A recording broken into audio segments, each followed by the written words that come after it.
Hi guys, welcome to the unboxing and quick review of this porcelain repair kit. This is listed on Amazon for only $12.94 and has pretty good reviews, so I wanted to show you how this works. I bought this because I have a chipped off part with my bathtub, and I've been asking like professionals how easy this could be repaired or how much it would be, and they had really huge amount of price, offering like hundreds of dollars. So, and they didn't offer me like a specific repair but only a complete resurface. So I decided to buy the thing and give it a try. So what we get is these two materials. These are the basic components. We have an A and a B. We have to mix these things using these wooden sticks. Then we have a spatula which could help to apply. We got the instructions. We get some sandpaper, gloves. So everything ready. What I don't see is any kind of color. So looks like we cannot add some color in. I hope it's matching. So far I've seen some videos about doing that with like sinks which are more like scratched already, very matte, and the bathtub which I have is very shiny. So that's the difference, and I'm going to try and show you everything and the final result, of course. So here's the place of the damage. That's the wall of a bathtub. You can see it's pretty large. So we brought here the two components and the wooden sticks and something to mix the two components on it. So the components come with a little, you have to be a little bit careful, not to waste too much of the stuff. I mean, leave it in upright position for some time and then it should be quite okay. Second thing, same problem or same situation. Then you take a little bit of the one component and put it, let's say, on the cardboard. Then same amount of the second one. Of course, with the other side of this wooden stick to avoid that you're mixing anything within the cups, otherwise they would start drying or getting hard. This is really, really important. Never go into one of the components with some parts of the other component. I've in my second attempt, unfortunately the video is not in focus, but I hope you still can see that. In my second attempt I've been using some cut off strips of the cardboard, and that worked as well. I mean, the component itself is rather thick, but it's still possible to use a piece of cardboard to mix if you don't have some wooden sticks anymore. And what's important really is that you mix these things for a long time, so everything is nicely mixed together. And then take some of it and put it on the spot which you need to repair. Maybe that was a little bit too much at the beginning. What I made wrong here definitely, I think, is that I put a too thick layer at the beginning. I would start with a very thin layer, let it dry, then put another layer. I mean, it's not a big problem.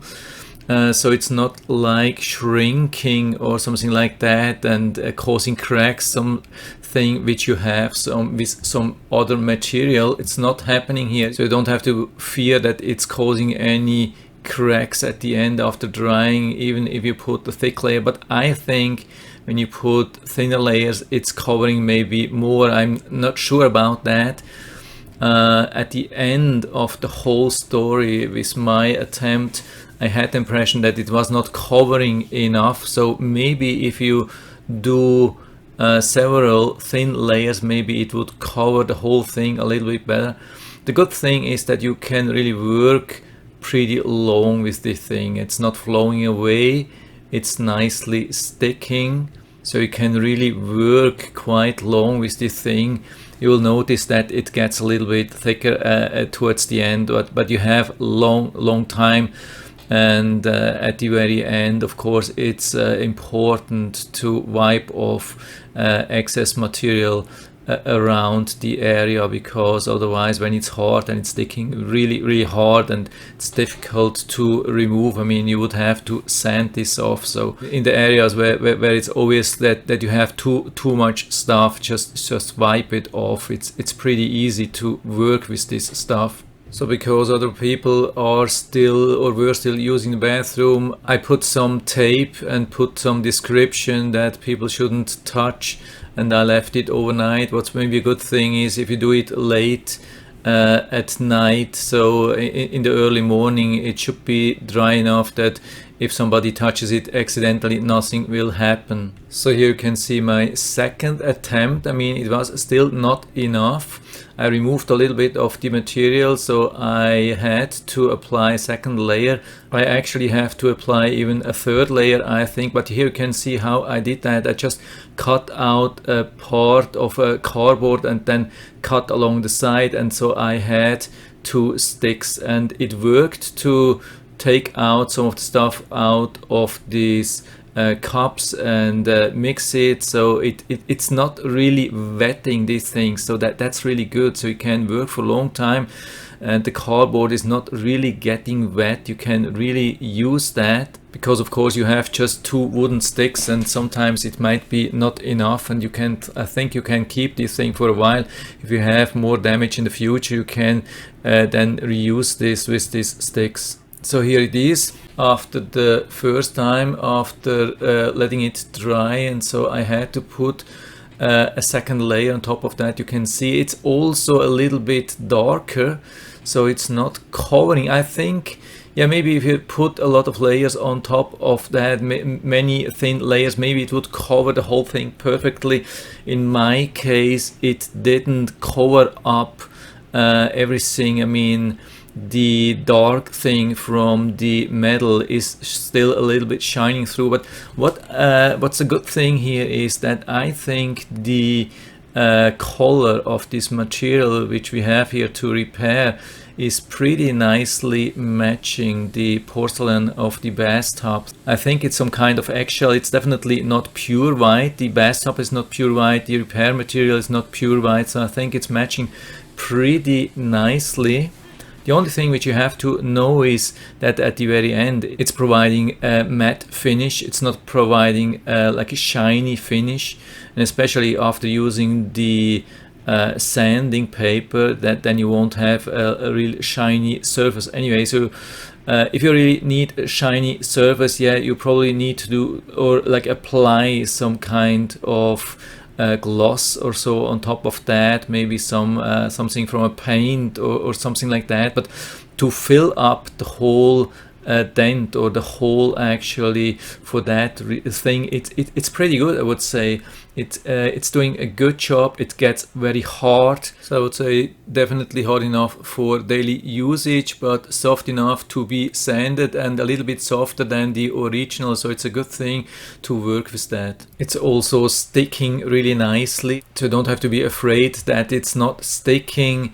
I haven't even cleaned it extremely, just a little bit, and it was actually, or it is actually really sticking nicely and looks like it's absolutely waterproof. You don't have to be worried about that. So here the last part with the sanding, hope you can see that it's having again a little bit problems focusing, especially when using the zoom, heavy zoom here. Of course not a perfect camera, but you can see it's totally hard, and I've been buying such a block, sanding block. I think it could be a good thing if you have to work in such an area here where it has to be round and flat at the same time. So for me it definitely did a good job, and so you can see the result at the very end. It's not bad. I mean, I can still work on that. On the right side there's a little bit of material missing, and yeah, I'll stop this thing a little bit so you can watch this thing a little bit better. Here it's a little bit of material missing. I have to apply another coating here on the left side.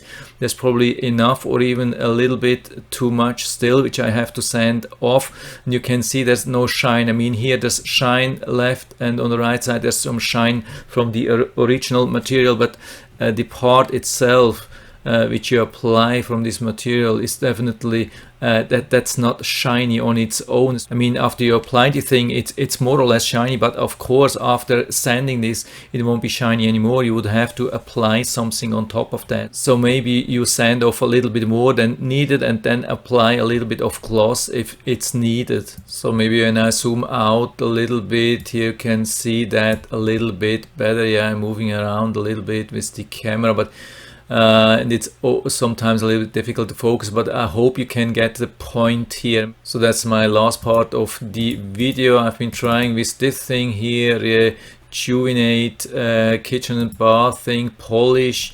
That's something from my wife. She has been she had a lot of success with her customers, some surfaces which were not shiny anymore, and yeah, I mean, she's a professional cleaner and it has helped her a lot in the past, but here you can see it still has some kind of a matte finish here.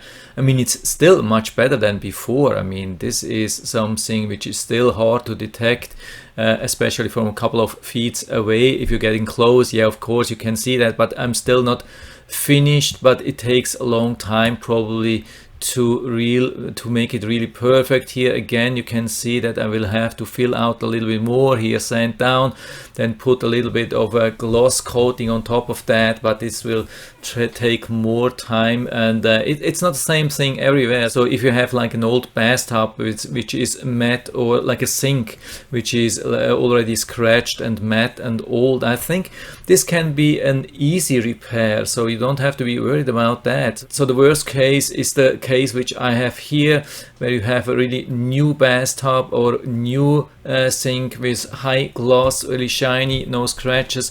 Then it's difficult to absolutely perfect match it. But overall I would say I'm really happy with the stuff. I think it's a good thing. I cannot imagine something much better than that. And I mean, especially when you think back to the original pictures, yeah, how it has been. I mean, this is something, it's really a heavy thing which was cut out. So when we look at it at the current situation, then it's a huge improvement. I'm happy with it, and I'll put down the link to the Amazon listing down into the description so you can check it out and order direct from there if you like it. And I hope I've been able to help you a little bit with this video. If you have any questions or comments, just write to the comment section below, and I'm always happy to talk about these things. And if you like the video, give me a thumbs up, subscribe my channel. Thanks for watching, and see you next time.